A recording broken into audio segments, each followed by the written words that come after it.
ini perempuan harus juga ya, bermain cerdas juga. Ya. Jadi kalau Anda meminta sesuatu pasca perceraian, Anda harus menggunakan instrumen-instrumen lain. Jangan cuma ya, bertempur, melawan.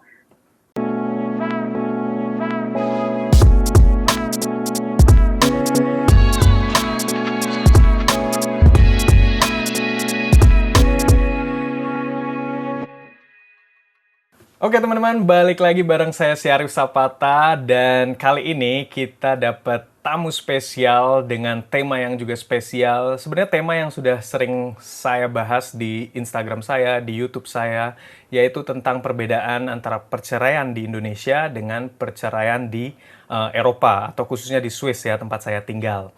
Dan di sini kita udah ada narasumber yang benar-benar kompeten ya, seorang lawyer, Mas Badrul Munir ya.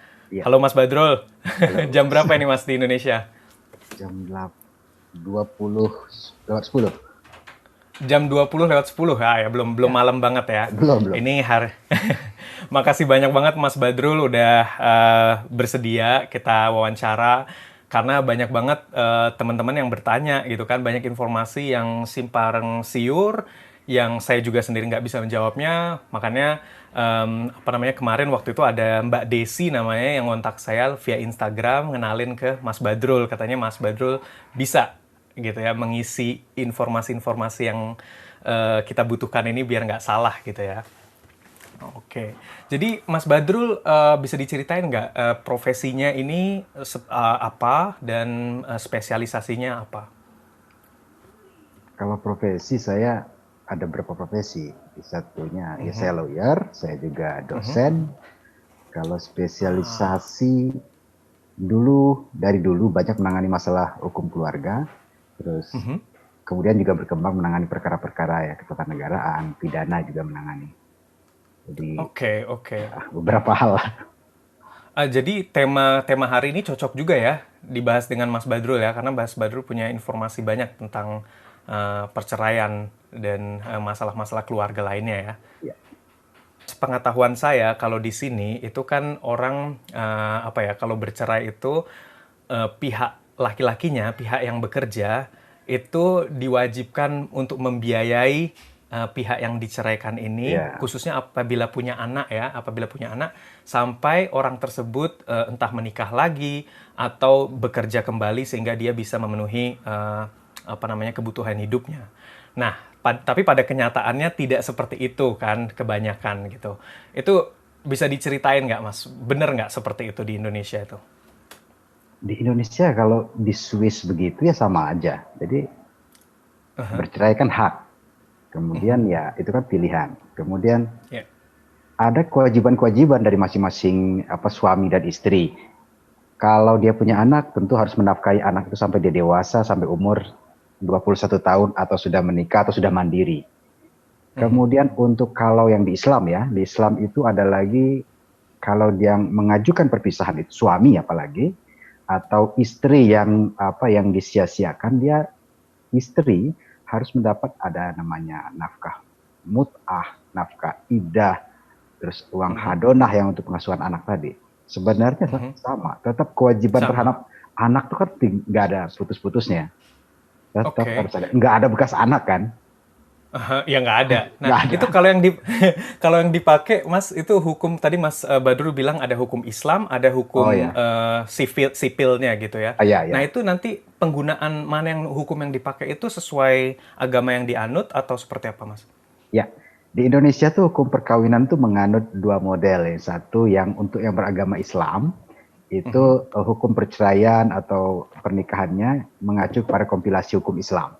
Walaupun memang juga hampir sama dengan undang-undang perkawinan, tapi ada beberapa hal yang khusus. Kalau untuk yang non-Muslim, mengacu pada undang-undang perkawinan saja. Jadi undang-undang perkawinan untuk yang non-Muslim itu penyelesaiannya kalau ada masalah itu di pengadilan negeri. Tapi Mhm. kalau untuk yang beragama Islam diselesaikannya di pengadilan agama. Itu Oke. sedikit perbedaan mendasarnya itu.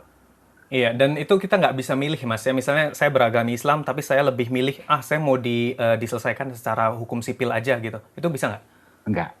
Jadi Nggak ya? kalau Jadi kalau kalau ini ya ngelihatnya kalau dia pakainya apa kalau di Islam itu kan buku nikah, nah, itu berarti ya, penyelesaiannya di pengadilan agama. Kalau dia oke, beragama dua-duanya non Muslim maka itu di pengadilan negeri. Memang oke, kompetensi absolutnya begitu. oke. Dan berarti memang kalau nggak salah, setahu saya ya, untuk bisa menikah di Indonesia itu kita harus menikah secara agama ya, nggak ada istilah pernikahan tanpa agama gitu. Ya, pernikahan yang sah di Indonesia adalah yang dilaksanakan berdasarkan agama masing-masing. Agama Baru masing-masing ya. kemudian baru dicatatkan di lembaga pencatatan perkawinan. Kalau yang Islam dicatatkan di KUA, kalau yang non Mhm. Muslim dicatatkan di kantor catatan sipil. Oke, berarti hukum yang nanti berlaku itu selalu hukum agama baru ditambahi hukum sipil ya, karena setiap pasangan pasti memiliki agama kan Iya, masing-masing. hanya hal-hal tertentu, misalnya perkawinan, ya. Mhm. Tapi ada juga Oke. kan perkawinan campur. Perkawinan campur itu dia sebenarnya berbeda agama, tapi Mhm. prosesi perkawinannya memilih agama tertentu. Itu bisa juga. Itu ada juga yang undang-undang mengatur ya, apa namanya, Ya, pernikahan sebenarnya berbeda bukan agama. bukan undang-undang mengatur, tapi terobosan yang dilakukan oleh orang-orang Indonesia, ya Oke. dia beda agama, tapi ketika prosesi pernikahannya dia pilih salah satu agama, kemudian itu tadi dicatatkan di mana. Oke, oh nanti Kalau seandainya bercerai, walaupun dia agamanya berbeda dari yang agama dia pilih untuk prosesi pernikahan itu, tapi nanti hukum yang mengatur hukum yang dia pilih untuk menikah tadi ya. Ya, betul. Karena itu tadi, Ah, kalau di oke. pengadilan agama, maka yang dia gugat, itu kan Mhm. perceraiannya yang di buku nikah. Kalau yang Ah, oke. non-muslim, yang dia gugat adalah pernikahan yang dalam akta nikah. Bedanya di situ. Oke. Wah, berarti orang Indonesia ini kreatif-kreatif ya. Ada Kreatif. terobosannya. Oke, oke, oke. Nah, aku mungkin langsung sedikit aja bertanya lebih dalam. Penyebab paling sering perceraian di Indonesia itu apa sih, Mas? Perceraian di Indonesia itu kan ada 8 alasan utama perceraian yang bisa dikabulkan. Ada macam-macam tuh. Ada karena apa ditinggalkan selama 2 tahun, ada yang Mhm, karena sakit tidak bisa melayani, macam-macam. mhm. Tapi yang paling besar adalah perselisihan. Terjadinya perselisihan Perselisihan. dan pertengkaran terus-menerus sehingga sulit untuk didamaikan lagi. Itu alasan yang paling umum atau alasan sapu jagat yang dipakai di Indonesia. Perselisihan. Oh, bahasa bahasa Perselisihan. kerennya perselisihan ya. Kalau Perselisihan. kalau kalau perselingkuhan itu salah satu utama juga nggak? Faktor utama juga nggak tuh? Oh enggak, itu berbeda. Nggak ya? Enggak. Oh, berbeda ya. Oh, Jadi bahkan jadi, sorry. Hmm. apa tidak semua perselingkuhan itu kan mengakibatkan retaknya rumah tangga. Ya, Jadi tidak ya. cukup alasan atau tidak bisa dijadikan alasan umum sebagai sebab terjadinya perceraian. Kalau Oke. perselingkuhan itu menyebabkan pertengkaran terus-menerus atau akibat-akibat Mhm. lainnya, baru itu bisa menjadi sebab perceraian. Nah, oh berarti perselisihan ya, kalau misalnya udah nggak cocok, bertengkar atau gimana gitu ya? Gini, memang kadang-kadang di masyarakat kita melihatnya itu sebab perselisihannya itu yang keangkat menjadi alasan seperti yang banyak disampaikan di masyarakat. Mhm. Kan Iya. syarat yang saya sampaikan tadi, syarat-syarat perceraian itu kan sebenarnya limitatif kalau di Indonesia. Kalau Mhm. yang untuk non-muslim ada 6 syarat, untuk yang muslim ada tambahan 2 syarat. Jadi misalnya tadi salah satu berbuat zina, mabuk pemadat, itu kan Mhm. disebutkan. Yang kedua, meninggalkan 2 tahun berturut-turut atau lebih. Tiga, Oke. mendapat hukuman penjara 5 tahun atau lebih. Atau empat, melakukan kekejaman yang membahayakan pihak lain. Kemudian Mhm. ada cacat atau sakit sehingga sulit untuk melaksanakan kewajiban. Yang Oke. keenam itu tadi, perselisihan dan pertengkaran terus-menerus, sehingga tidak ada harapan Mhm, hidup mhm, rukun mhm. lagi. Nah, kalau untuk yang muslim ada Oke. tambahan 2 lagi, pelanggaran talik talak sama peralihan agama. Nah, kalau tadi ada yang bilang, ini kan karena pasanganku selingkuh, pasanganku pengen poligami. Mhm. Kalau cuman itu bukan sebab bercerai. Tapi Oh ya? apakah Oke. keinginan itu menyebabkan pertengkaran? Itu yang dilihat. Ya kan Oke, bisa jadi oke. memang pasangan itu ada yang poligami lah. Ya, tapi ya Mhm. mungkin si istrinya nggak mempermasalahkan, ini bukan alasan perceraian. Jadi bagi hakim yang Mhm. memutuskan perceraian itu hanya akan melihat apakah pertengkaran itu benar terjadi, ada apa tidak. Tapi kalau Mhm. sebabnya itu ya keterangan tambahan saja. Oke. Saksi-saksi yang diminta dalam persidangan adalah saksi-saksi yang menjelaskan tentang perselisihan itu. Ada apa tidak perselisihan itu? Itu gambarannya. Oke. Oke. Ini saya ada pertanyaan lagi. Kalau misalnya, ini mungkin dari pengetahuan saya yang minim ya tentang hal ini ya. Saya sering dengar bahwa di Indonesia itu kalau yang memulai perceraian itu perempuan itu lebih susah. Apa ada benarnya nggak sih Mas itu Mas? Mau dibilang ada benarnya, sedikit benarnya. Karena gini, Sedikit benarnya. Hmm. itu berlaku untuk yang beragama Islam.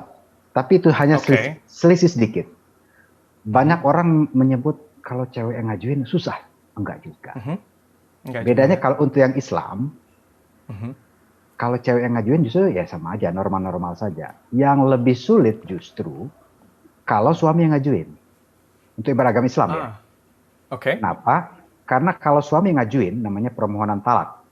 Nah, itu Mhm. pada bagian akhir persidangan setelah selesai putusan ada namanya pembacaan ikrar talak.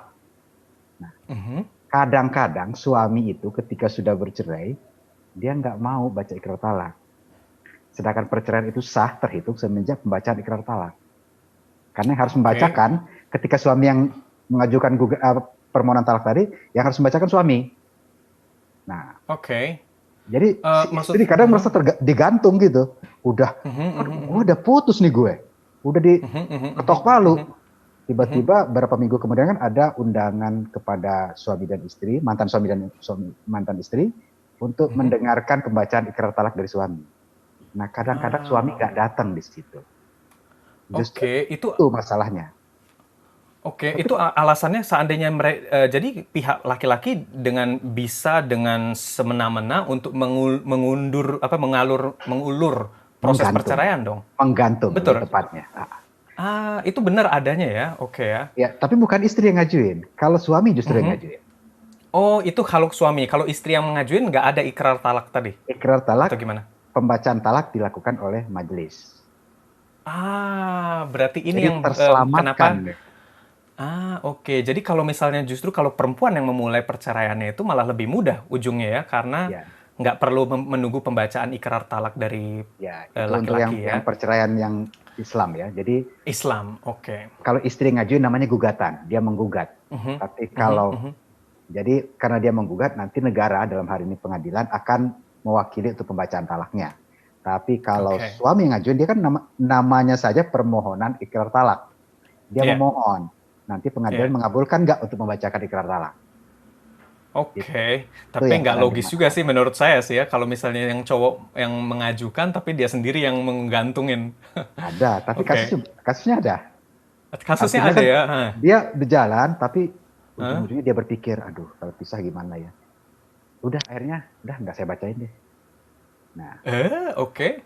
akhirnya untuk mengantisipasi itu kan si istri harus mengajukan lagi permohonan Ah, pembacaan ikrar talak, semacam permohonan eksekusi. Ada proses oke. lagi. Jadi sedikit terhambat lah. Oke. Sedikit terhambat tapi solusinya ada ya? Tetap solusi ada, Oke. tapi ada Oke. problemnya di hukum keluarga ini kan rata-rata orang-orang Indonesia kalau udah masuk ke wilayah peradilan itu cepat secara emosional lelah. Iya, Semakin betul. lama semakin akhir dia, aduh apalagi ini. Nah, itu kadang-kadang Iya. lah pasrah. Nah, itu kadang-kadang begitu yang terjadi. Oke. Pertanyaan berikutnya, Mas, kalau misalnya di sini itu kan apa namanya interest yang paling ingin diselesaikan oleh kedua belah pihak itu kan masalah harta gono gini gitu ya. Ya, Nah, jadi cuman bukan hanya oke saya pengen bercerai supaya nanti bisa nikah lagi, nah, tapi lebih banyak harta gono gini. Karena kalau di sini itu kan orang untuk bisa hidup bersama tidak perlu menikah ya kalau di Eropa ya, gitu. ya. Kalau hanya untuk apa namanya saya punya pacar baru terus pengen hidup bareng itu nggak ada aturan menikah atau tidak menikah. Tapi kalau di Indonesia kan berbeda ya. Nah, Ya, kalau interest orang-orang di Indonesia ketika bercerai itu sama nggak sih harta gono gini juga atau gimana? sama. Sama ya. Tapi gini, di Indonesia ini kan ada yang berpikir, udah saya harus menyelamatkan diri dulu dengan perceraian agar Mm, aman diri saya. Tapi mm-mm. ada juga saya mau bercerai, tapi kalau hartanya bisa dibagi dengan baik. Banyak. Oke, Tapi dalam oke. konteks harta gono gini di Indonesia, itu ada dua model juga di peradilan tadi. Mhm. Kalau untuk yang di pengadilan negeri, untuk mengajukan harta gono gini, gugatan pembagian harta gono gini, harus cerai dulu. Jadi putus dulu perceraiannya. Oke. Kalau Anda sudah Aha. bercerai, baru boleh Anda mengajukan gugatan baru untuk misahan harta. Pembagian harta. Tapi Oke. kalau yang di pengadilan agama, ininya ya, konsepnya ya, Mhm, mhm, mhm. itu satu kesatuan. Ketika Anda mengajukan gugatan cerai, Anda juga bisa meminta pembagian harta gono gini, Anda juga boleh minta hak asuh anak. Nah, kalau di Oke. pengadilan negeri tadi harta gono gini belum bisa. Mhm, Paling jauh mhm, mhm. perceraian dan hak asuh anak. Tapi walaupun Oke. kemudian di pengadilan agama kita berkembang, akhirnya ya Ya. udahlah perceraiannya dulu lah. Kalau gono gini itu lama lagi nanti Mhm, diselesaikan mhm. satu-satu. Tapi secara teori dan konsep di pengadilan agama bisa digabungkan. Oke, kalau misalnya tadi Mas Badrul bilang harus harta gono gininya itu belakangan gitu ya. Hmm. Nah, itu nanti kan bisa aja ketika udah berantem nih ceritanya dan si suami udah males nih ngasih nafkah buat istrinya, udah ogah-ogahan gitu, tapi proses sampai dia diputuskan bercerai itu kan bisa lama gitu kan Ya, Mas. Nah, itu aturan hukum yang berlaku seperti apa sih Mas kalau misalnya si cowok ini udah tidak menafkahi lagi? dalam hukum kita juga diperkenankan, Bang. Jadi kalau mau cerai nih, boleh Mhm. ngajuin namanya tuntutan gugatan provisi. Apa minta didahulukan? Yang satu minta dijamin selama proses ini tetap dinafkahi. Juga bisa minta selama proses ini karena saya khawatir, misalnya istri ya, khawatir Mhm. terjadi kekerasan terhadap diri saya, mohon diperkenankan oleh hakim untuk pisah rumah di tempat yang lebih aman. Atau Mhm. minta anak diselamatkan bagaimana. Itu boleh. Di Ya. Indonesia diperkenankan itu. Oke, berarti nanti sampai seandainya oke di mereka mengajukan cerai, diputuskan ya suaminya harus menafkahi nih. Tapi Ya, kan biasanya orang yang sudah emosional gitu kan, nggak hanya di Indonesia aja, di sini juga banyak nih yang pembayarannya terlambat atau ogah-ogahan atau bahkan tidak dibayarkan dengan alasan masing-masing. Itu aturan hukumnya seperti apa, Mas? Apa yang bisa dilakukan perempuan nih untuk ini udah diputusin pengadilan tapi kok nggak dibayarin nih? iya. Ini perempuan harus juga ya, bermain cerdas juga. Ya. Jadi kalau Anda meminta sesuatu pasca perceraian, Anda harus menggunakan instrumen-instrumen lain. Jangan cuma ya, bertempur, melawan-melawan. Mhm. Ajukan juga misalnya ada jaminan bisa. Yang kedua bisa diminta ditembuskan ke kantor. Apalagi kalau dia pegawai negeri. Pegawai negeri Mhm. lebih enak lagi. Bisa ditembuskan ke Oh ya. instansinya agar langsung dipotong dari bendahara kantor. Ada juga aturan seperti itu ya? Oke. Bisa dilakukan. Tapi Mhm, memang mhm, tidak masuk mhm. dalam putusan, tapi kita bisa mengajukan ke kantor suami. Bahkan Ini di hanya beberapa khusus instansi, pegawai negeri? kalau Sorry yang Mas, saya yang potong tadi. tertulis ya, kalau yang Oke. tertulis di PP 10, Peraturan Pemerintahan Nomor 10 Mhm, tentang mhm, perceraian bagi mhm, pegawai mhm. negeri sipil, itu bisa. Iya. Di swasta tidak ada aturan khusus, tapi ada beberapa kantor swasta yang juga masih memperkenankan itu. Oh, jadi di aturan apa namanya? Apa sih namanya ya? Tata Pro, aturan perusahaan itu ya, ada yang ya, mengatur hal itu ada ya? yang mengatur hal itu, ada yang Oke. tidak. Oke, oke. Berarti ini kan kalau Mas Badrul bilang ya perempuan harus cerdas juga nih, gitu kan. Mm-mm. Tapi buat mohon maaf ya nih, perempuan-perempuan yang mungkin pengetahuan hukumnya minim atau apa ya, ya nggak tahu lah, nggak tahu harus bagaimana karena banyak banyak pertama sudah malu, pertama harus ngurus anak, nggak punya waktu, banyak sekali bebannya gitu kan. Nah, seandainya disuruh harus aktif juga mencari informasi. Ini banyak nggak sih yang punya kendala seperti ini dan menurut Mas Badrul gimana tuh solusinya? Ya, banyak sekali. Pertama kan memang ada problem keberanian, problem mental. Aduh, gue Mhm, siap nggak sih bercerai? Terus gue mhm, malu nggak sih? Terus belum lagi gue kan mhm, nggak kenal siapa-siapa. Di pengadilan bagi gue serem gitu lah. Atau ada lagi mhm, segala macam mhm. lah keluhan. Ya, Ya, tapi itu manusiawi, sah-sah saja. Bukan cuma di Indonesia, mungkin di belahan dunia manapun ya nggak jauh beda lah. Apalagi ya, ya, menganggap perceraian sesuatu yang mungkin kurang nyaman ya. Tapi banyak kok pasti. yang mitra-mitra pendamping, banyak lembaga-lembaga bantuan hukum, ada LSM-LSM pembela perempuan, atau bahkan kalau untuk di pengadilan itu ada namanya posbakum, pos bantuan hukum. Itu bisa Mhm, bisa membantu, artinya mendampingi, mau dibantu boleh, mau didampingi boleh. Jadi memang ada mhm. pos bakum yang disiapkan untuk orang tidak mampu. Oke, oke. Tidak mampu itu Eee, macam-macam. Ada yang tidak mampu secara iya, ekonomi, ada tidak aha, mampu secara psikis atau secara mental, ada yang tidak mampu aha. secara hukum. Dia mampu semua, tapi kalau bicara hukum dia buta. Iya, iya, iya, iya. Bisa itu Oke, berarti ada juga ya ininya, bantuan-bantuannya. Nah, ada. kalau di Indonesia itu misalnya, perempuan yang sudah, apa namanya ya, sudah, berpikir nih udah, "Ah, saya kayaknya mengambil, jalan cerai." Itu, apa, tujuan pertama yang harus dia hubungi itu siapa, Mas? Dia sudah mau cerai. Mhm. Ya, kalau memang sudah mantap sebenarnya kalau dia mau langsung ke pengadilan agama boleh. Pengadilan agama ya, langsung mengajukan surat ke sana? Oh enggak, konsultasi dulu. Kalau sudah ngerti enak, langsung ngajuin surat, Mhm. bikin surat gugatan segala macam. Cuma kan Oh, tidak oke. banyak yang mengerti itu. Mhm, Bisa mhm, datang ke mhm, pos mhm. bantuan hukum atau ya mungkin ada lembaga-lembaga yang dia kenal. Banyak sekali kok lembaga yang mendampingi para perempuan. Oke, tapi tujuan pertamanya ke apa namanya kantor agama tadi ya. Nanti di Ya, situ ada yang apa bagian khusus perceraian dan di situ informasinya ada ya. Orang yang ngasih tahu, oh ke ya. sini bisa Mbak, ke sini gitu ada ya. Pengadilan agama maupun pengadilan negeri ada namanya pos bakum, pos bantuan hukum. Di situ bisa Oke, ditanyakan, oke. bahkan loket konsultasi bukan pos bakum juga ada. Dia mau nanya bagaimana cara mengajukan gugatan, itu ada. Semua pengadilan ada. Oke. Ya, Sorry, tadi aku mungkin salah sebut bukan kantor agama tapi kantor pengadilan agama. ya, untuk yang beragama Islam, kalau yang non Muslim ke Aha, pengadilan negeri. ke Di pengadilan setiap negeri ya. ada aturan mewajibkan setiap pengadilan ada posko bantuan hukum, pos baku. Jadi tujuannya pertama ke sana dulu Mas ya. Ah, Oke. ah. Tapi itu Eh, dulu maksudnya mhm. kalau bisa emang Iya, iya. didamaikan dulu, artinya ada upaya internal. Kalau memang Iya, tidak memungkinkan ya itu urusan lain. pasti, ya, ya. Maksud saya seandainya orang udah memutuskan, udah fix. Oke, saya ngambil jalan ini nih. Buat orang-orang yang mungkin nggak tahu, kalian bisa Ya, langsung ke kantor pengadilan agama atau bisa. kantor pengadilan negeri ya. Nah, kalau di sini kan aku bisa ceritain sedikit. Jadi ada temen yang kebetulan beberapa tahun lalu bercerai di sini dan itu dia juga langsung menghubungi institusi yang mengatur hal ini dan langsung bahkan dikasih lawyer, Mas, langsung dikasih lawyer.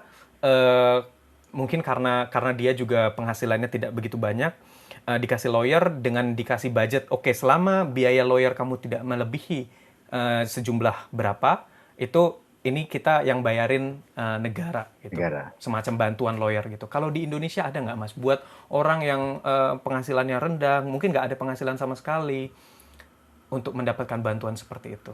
Ya itu pos bakum tadi. Itu pos Pos bakum vakum ya. jadi subsidi negara. Jadi negara nanti membayar ke petugas di pos bakum itu. Yang penting Oke. kalau ada syarat-syarat tertentu. Kalau di Indonesia kan standar surat keterangan tidak Mhm, mampu, mhm, mhm, ya belum lagi kartu keluarga. Jadi itu yang mhm. dipersyaratkan untuk diserahkan kepada pos bakum kalau memang tidak mampu. Tapi kalau Oke. mampu, kadang-kadang memang ya ada biaya tersendiri. Iya, iya, kalau mampu ya, nanti kalau dinilai mampu ya. Nah, Nah, masalahnya kan gini Mas, kalau misalnya pihak pria selama menikah itu kan bekerja, dia ya, pasti punya dana gitu ya, punya ya, dana cukup mungkin untuk membayar lawyer yang lebih top lah gitu kan. ya, Sedangkan pihak perempuan yang mungkin karena harus mengasuh anak, itu akhirnya dapat bantuan lawyer dari pos bakum tadi. pos bakum ya. Itu kualitasnya kerasa nggak sih Mas nanti kalau misalnya di pengadilan itu? Apakah akan tetap dirugikan karena si cowok nih, karena dia bekerja punya apa sumber dana yang besar, dia bisa ngasih lawyer yang top. Itu gimana tuh Mas mengurangi apa ya? Kan karena nggak adil Gap juga dong. itu ya. Ada gap soal. Oh, enggak, Ada prinsip gapnya. ya lawyer kan pekerjaan profesional. Pada prinsipnya orang yang Mhm. punya license lawyer ya punya standar yang sama pada prinsipnya. Nggak ada beda mau Oke. lawyer yang apa istilahnya di pos bakum, lawyer yang punya kantor di gedung lantai berapa itu yang pada prinsipnya nggak ada perbedaan, Oke, semua sama. oke. Toh undang-undang Nah, dipakai sama, pengadilan juga sama kan? berarti harusnya sesama gitu ya Sama. kualitasnya dari lawyer-lawyer dari pos bakum atau lawyer-lawyer yang mungkin dari suaminya bisa bayar lebih gitu ya. Ya, Nah, gini, jadi kan pada kenyataannya, Mas, banyak perempuan yang akhirnya tidak mendapat nafkah. ya. Itu menurut Mas Badrul kenapa ya? Tidak Walaupun tadi mendapat. Mas Badrul bilang sebenarnya sorry, maksudnya bukan nafkah. Setelah bercerai itu nggak dapat apa sih namanya tunjangan dari suaminya. Walaupun Oh, memang seperti aturannya banyak gitu ya, kata Mas Badrul yang ah, mengatur gini, gitu. di hukum kita ini kan hakim tidak Mhm, boleh memutus apa yang tidak diminta. oke. Jadi kalau dia nggak minta ya otomatis hampir pasti nggak diluluskan, tidak diberikan kalau nggak diminta. Jadi dalam gugatan kalau yang istri yang ngajukan, biasanya kan istri yang dalam posisi agak lemah ya, agak sebenarnya Mhm, banyak juga yang kuat. mhm, mhm. Harus dimasukkan dia minta apa, minta nafkah idah, mut'ah, kiswah, hadonah itu kalau dalam bahasa minta apa artinya minta nafkah, minta disiapkan rumah, minta nafkah anak, ya harus diminta. Hakim nggak boleh memutus apa yang tidak diminta, itu melanggar. Oke, oke. Ada sebagian hakim yang progresif, kadang-kadang menanyakan, ini gugatan udah cukup segini, apa nggak minta ini itu? Ada juga yang hakim, karena itu Oh, ngasih ada signal ya? ya sih karena memang ada semacam surat edaran dari Mahkamah Agung untuk mengingatkan para pihak. Tapi ya itu Mhm, kan mhm. tidak wajib hakim mengingatkan itu. Oke, oke. Jadi Berarti tidak, sebaiknya sorry. harus Mhm. dimintakan itu. Jangan mengandalkan Oke, hakim mengingatkan, karena bukan kewajiban oke, hakim untuk mengingatkan. oke. Berarti tidak ada aturan yang sudah apa ya fix diminta atau tidak diminta harta apa namanya harta akan dibagi dua gitu. Itu Oh, seperti itu nggak ada mas kalau ya? itu harta gono gini ya, Harta gono gini itu tadi. beda. Kalau nafkah Oh pasca beda ya. perkawinan beda. Kalau nafkah Ah itu oke harus oke. diminta. Kalau harta Mhm, gono gini, sepanjang dia minta harta gono gini, harta bersama, mhm, harta gono gini itu mhm. kan dalam bahasa hukum kita itu harta bersama. Harta Iya, bersama itu adalah harta yang diperoleh pada masa perkawinan, iya. kecuali sumbernya dari hadiah ataupun dari waris orang tua. Mhm, mhm, Kalau ada yang mengajukan gugatan harta gono gini, otomatis hakim akan dalam kerangka pikirnya harus dibagi dua. mhm. Karena itu harta bersama itu masing-masing sebagian. Oke, berarti sebenarnya mirip-mirip ya. Kalau aku dengar sebenarnya dari yang apa aku baca di aturan di sini sebenarnya mirip-mirip aturannya. Cuman mungkin karena ya mungkin ini. Kalau misalnya suaminya nggak mampu untuk membayar gono gini, seperti apa mas? Enggak, Atau nggak mampu membayar ngasih nafkah setelah menikah, enggak. setelah bercerai? Ini kan beda antara gono gini sama nafkah Iya, sorry. Heeh. nafkah Heeh. setelah perceraian. Kalau yang Iya, gono gini nggak ada istilah nggak mampu. Apapun yang oke. diperoleh pada masa perkawinan itu adalah harta bersama. Harta bersama itu bisa Iya. plus, bisa minus. Plus itu artinya memang ada aset, ada uang. Kalau minus ya hutang bersama, bagi dua hutang. Hutang bagi dua juga. Oke, oke, Ya, oke, oke. Jadi kalau yang nggak mampu itu mungkin nafkahnya setelah perceraian nafkah tadi setelah ya? perceraian. Kadang-kadang anak diminta dikasihnya 5 juta sebulan. Kadang-kadang dikasih 1 juta, dikasih cuma 2 juta. Memang itu problem hukum kita. Mhm. Jadi Itu, putusan pengadilan sudah menyebut angka tertentu, tapi kemudian dilaksanakan tidak seperti putusan itu. oke. Dan kalau misalnya nggak dilaksanakan, sumber mengadunya kemana, Mas? Bisa semacam kalau kita menyebut di sini semacam mohon untuk dieksekusi. Mhm, Tapi itu mhm, kan mhm. lagi-lagi tergantung kondisi suami juga. Jangan-jangan memang dia sedang lagi down. Oke, oke, oke. Jadi Makanya kalau salah misalnya satu benar, aha, solusinya tadi kalau untuk PNS jangan lupa mhm. lewat kantornya atau kantor-kantor swasta cobalah dalami apakah ada kebijakan untuk juga bisa dipotong dari bendahara. Oke, Contoh. itu sama banget sih dengan di sini. Di sini juga seandainya tidak dibayarkan, ada kesempatan untuk kita mengajukan ke apa namanya pemaksaan tadi ya, Ya pemaksaan pemaksa. sehingga langsung langsung dipotong dari gaji suaminya Ya, gitu. Oke. Em, Nah, seandainya kalau di sini ya, saya kasih sedikit aja apa namanya yang saya baca bahwa seandainya suaminya telat membayar itu di sini kan istrinya harus ngasih surat kayak peringatan gitu, kamu terlambat Ya, bayar secara tertulis. Dan ini nanti bisa seandainya udah 2 kali, 3 kali nggak dibayarkan juga bisa ke pengadilan. ya. Kalau aturan seperti itu ada juga mas ya? Di kita mungkin populer disebut dengan somasi, peringatan. Ah, Jadi kalau somasi memang ya, oke dia oke. tidak menjalankan putusan pengadilan, somasi, ingatkan. Somasi ya, oke Kalau oke. kalau dia tetap tidak menjalankan, kita bisa mengajukan gugatan, bisa. Mhm, Atau mhm, kalau terkait misalnya terkait itu hak anak, nafkah anak atau hadonah tadi, mhm, sebenarnya ada instrumen lain, ada mhm, instrumen mhm, kita bisa tuduhkan mhm. suami itu melalaikan anaknya, itu KDRT. Hmm. Ah, oke oke Penelantaran oke. anak misalnya, harusnya anak dia berikan biaya ABCD, terus harus begini begitu, itu putusan pengadilan misalnya, tapi tidak Mhm. dilaksanakan, itu bisa dimasukkan arah ke KDRT, Ke situ ya. penelantaran anak. Ah, penyelantaran anak ya. Itu Oke. pidana. Bahkan Itu ya. Oke. Bahkan bisa bisa pidana. sejauh itu, bisa sejauh itu.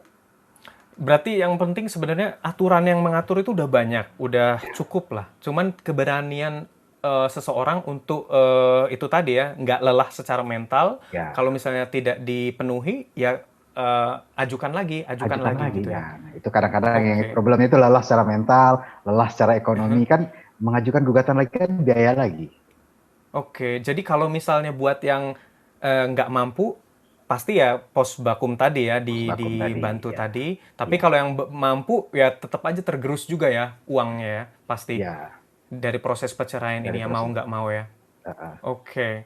Nah, em, jadi saya pernah, ini mas, pertanyaannya, saya pernah dicurahatin seseorang ya di Indonesia yang dia bilang suaminya cukup berpengaruh lah, cukup berpengaruh dan dia sampai apa namanya memang sudah menempuh jalur hukum lewat pengacara segala macem, tapi ada aja jalan suaminya ini untuk sehingga lama nih ditunda-tunda terus nih. Kalau nggak salah sebenarnya harta gono gini atau nafkah juga saya nggak yakin ya, tapi yang pasti harta gono gini ini ditunda terus sama pihak suaminya, entah bagaimana caranya jalur hukumnya sampai bertahun-tahun mungkin gitu. Jadi dia yang tadinya hidup luar biasa gitu kan, apa namanya, kaya raya lah dibilang, harus apa sekarang hidup bisa dibilang ya di bawah jauh di bawah standar dia. Mungkin tidak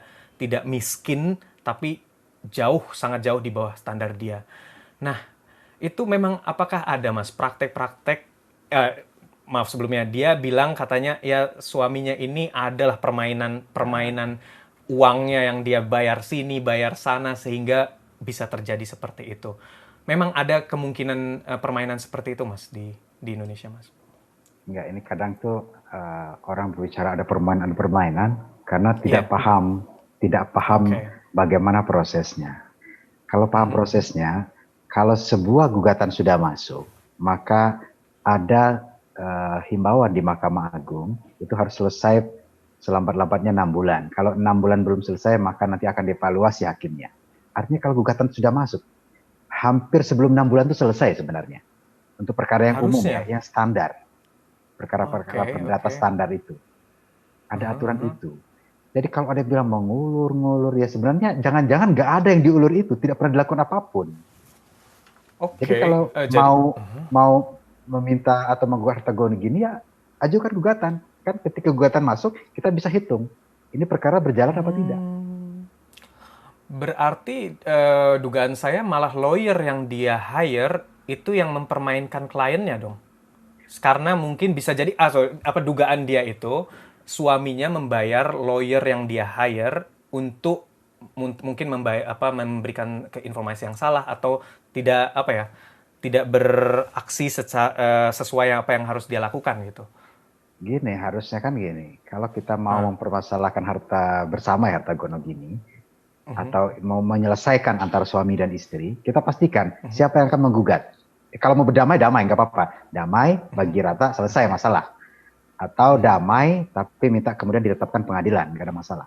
Tapi kalau terjadi sengketa, yang ini ngotot begini, yang ini ngotot begini, yang ini pengen jumlah ini, yang ini pengen jumlah ini, pastikan siapa yang akan gugat pengadilan, gugatan itu masuk apa tidak. Mulai dari situ. Jangan-jangan memang gugatan nggak pernah masuk, seolah-olah, gue udah masukin gugatan loh, tapi emang belum selesai nih. Jangan-jangan nggak pernah masuk itu gugatan. Jadi harus cek juga ya, kita harus ngecek juga, ini lawyer kita udah ngajuin gugatannya belum ke pengadilan gitu? Iya, dan itu kan ada nomor perkara, kita bisa cek sistem online. Perkara yang udah masuk, gugatan kapan sidang pertama, kapan sidang kedua, kapan sidang, dan seterusnya. Ada. Jadi pastikan kalau Anda punya lawyer, pastikan Anda mengevaluasi betul mana nomor perkaranya, udah sampai tahapan mana, itu yang harus diperhatikan.